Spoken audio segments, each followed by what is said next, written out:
हमने दोनों सरकारें देखी, लालू यादव जी की सरकार भी देखी और नीतीश जी की सरकार भी देखी। हमने देखा है कितना फर्क, कितना परिवर्तन और किस तेज रफ्तार से नीतीश जी के कार्यकाल में बिहार की प्रगति हुई। एक बिहारी सब पर भारी, और बिहार के हमारे भाई बहनों ने जिस प्रकार से देश और दुनिया में भारत का गौरव बढ़ाया है। हमने दोनों सरकारें देखी, लालू यादव जी की सरकार भी देखी और नीतीश जी की सरकार भी देखी, और हमने देखा है कितना फर्क, कितना परिवर्तन और किस तेज रफ्तार से नीतीश जी के कार्यकाल में बिहार की प्रगति हुई। अगर आंकड़े देखें तो बिहार का जो अर्थव्यवस्था का पूरा मूल है वो सिर्फ 80,000 करोड़ रुपए था 2005 में, और आज बढ़कर 11 लाख करोड़ रुपए, यानी लगभग 14 गुना बन गया है। जिस प्रकार से प्रति व्यक्ति जो बिहार की अर्थव्यवस्था में पर कैपिटा जीडीपी में लगभग 10 गुना वृद्धि, कहां 7,900 रुपए था 2005 में, आज 67,000 रुपए। इस प्रकार का शायद ही देश में कोई और राज्य में प्रगति देखने को मिली होगी।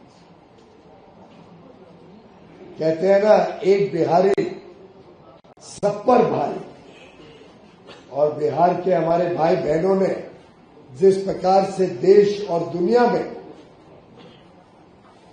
भारत का गौरव बढ़ाया है, अपनी सेवाओं से भारत में और दुनिया में, विदेश में बिहार का नाम उज्जवल किया है। अच्छी शिक्षा प्राप्त करके उद्यमी बने हैं। स्टार्टअप्स की दुनिया में कहां पहले एक स्टार्टअप रजिस्टर हुआ था जब स्टार्टअप इंडिया लॉन्च किया गया, वो बढ़ के 4,000 से अधिक स्टार्टअप्स आज हमें देखने को मिलते हैं। और हाल में ही जो संकल्प पत्र हमारे राष्ट्रीय अध्यक्ष और नीतीश जी ने बिहार को समर्पित किया, एक विकसित बिहार बनाने का जो वादा लेकर, जो संकल्प लेकर, जो प्रतिबद्धता के साथ एनडीए निकली है, हमारे युवा युवतियों को 1 करोड़ नौकरियां, 50 लाख युवाओं को स्टार्टअप स्कीम या मुद्रा स्कीम के माध्यम से उद्यमी बनना, एंटरप्रेन्योर बनने के लिए प्रोत्साहन, जिस प्रकार से बहनों को 10,000 रुपए तो अपना जीवन में नया कारोबार, नया काम शुरू करने के लिए दे चुकी है सरकार, आगे 2 लाख रुपए तक उनको अलग अलग माध्यम से मिले। मुख्यमंत्री महिला रोजगार योजना के तहत वो अपने पैर पे खड़े हो, 1 करोड़ लखपति दीदी बनाने का जो संकल्प एनडीए के संकल्प पत्र में लिया गया है, किसानों को जो 3,000 रुपए अधिक देके अब प्रतिवर्ष 9,000 रुपए मिलेंगे। कर्पूरी ठाकुर किसान सम्मान निधि के तहत 3,000 रुपए अधिक मिलना, शिक्षा के क्षेत्र में केजी से पीजी तक मुफ्त में शिक्षा हर गरीब को मिले। एक प्रकार से अलग अलग वर्गों के लिए, हर वर्ग के लिए, हर व्यक्ति के लिए एक उज्जवल भविष्य का पक्का इरादा इस संकल्प पत्र में देखने को मिलता है।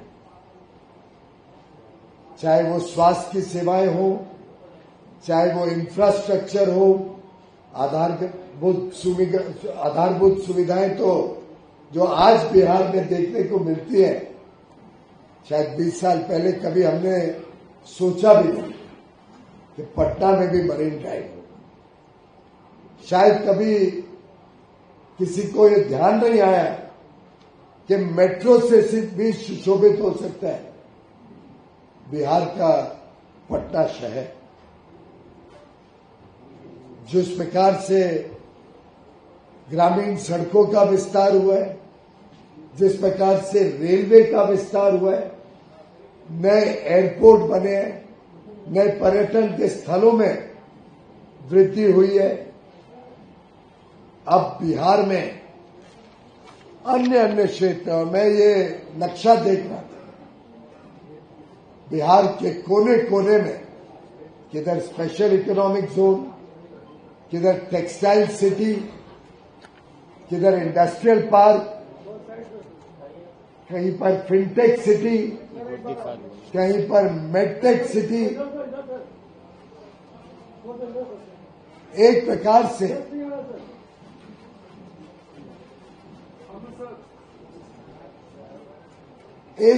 से बिहार का कोई क्षेत्र नहीं रहेगा वंचित और प्रगति होगी गारंटी। चाहे वो फार्मास्यूटिकल पार्क हो, जहां दवाइयां बिहार की खुद यहां बने, ऊर्जा के क्षेत्र में नवीकरणीय ऊर्जा को प्रोत्साहन देने के लिए सौर ऊर्जा के अलग अलग जो पुर्जे हैं वो यही बने, उसका एक मैन्युफैक्चरिंग पार्क। यहां तक कि बिहार की सरकार ने खिलौने बनाने तक का टॉय पार्क तक की भी योजना शुरू की है। डिफेंस के क्षेत्र में भारत आत्मनिर्भर बने, ये प्रधानमंत्री नरेंद्र मोदी जी का संकल्प है। और अब बिहार में भी एक डिफेंस पार्क बनने जा रहा है। फूड पार्क जो हमारी यहां की ताकत है, कैसे किसानों की आमदनी बढ़ाने के लिए कच्चा माल बेचने के बदले प्रोसेस करके उसको अच्छे तरीके से बनाकर उसकी पैकेजिंग कर जिसमें युवा युवतियों को ढेर सारे अवसर मिलेंगे। वस्त्र क्षेत्र में कैसे हम यहां से दुनिया भर में निर्यात कर सके। मैं समझता हूं कि बहुत सोची समझी रणनीति के तहत बिहार में औद्योगिक विकास हो, बिहार में अर्थव्यवस्था तेजी से आगे बढ़े और इकोसिस्टम पूरे औद्योगिकरण का बिहार में फैले। इसके लिए जो काम गत वर्षों में हुआ है, और जैसे मैंने बताया नीतीश मिश्रा जी ने मुझे हाल में ही आमंत्रण किया था। मैं बिहार की प्रगति को देखकर वास्तव में प्रसन्न नहीं हुआ, प्रसन्नता के साथ साथ मेरा उत्साह भी बढ़ गया, सिर्फ प्रसन्न नहीं। और मुझे पूरा विश्वास है कि आगे आने वाले दिनों में जिस प्रकार से अलग अलग क्षेत्रों में एनडीए की सरकार ने काम किया है, वो बिहार में विकास की नई लहर और तेज रफ्तार से बिहार के हर व्यक्ति तक पहुंचाएगा। मुझे पूरा विश्वास है कि बिहार की जनता 6 नवंबर और 11 नवंबर को अपने मत द्वारा बिहार के विकास को भी सराहना करेगी और जो जंगल राज की राजनीति करते हैं, जो भ्रष्टाचार की राजनीति करते हैं, जो कट्टा की राजनीति करते हैं, जो कटुता की राजनीति करते हैं, जो एक प्रकार से बिहार को पिछड़ा बनाने में अपना राजनीतिक समोसा बनाने का काम करते हैं, उन सबको मुंह तोड़ जवाब बिहार की जनता आने वाले चुनाव में देगी। आपके माध्यम से मैं बिहार के युवा युवतियों को, हमारी बहनों को, महिलाओं को, सबको चौकन्ने कराना चाहता हूं कि गलती से भी अगर जदयू और भाजपा के नेतृत्व में एनडीए की सरकार नहीं आई तो कांग्रेस और लालू प्रसाद यादव, तेजस्वी यादव जी फिर एक बार यहां पे जनरल राज भी लाएंगे और यहां पर भ्रष्टाचार भी बढ़ेगा और लिकर बैन हटाने का काम भी इनकी सरकार करेगी। तो ये गलती कोई ना करे, ऐसा मैं बिहार की जनता से आह्वान करता हूं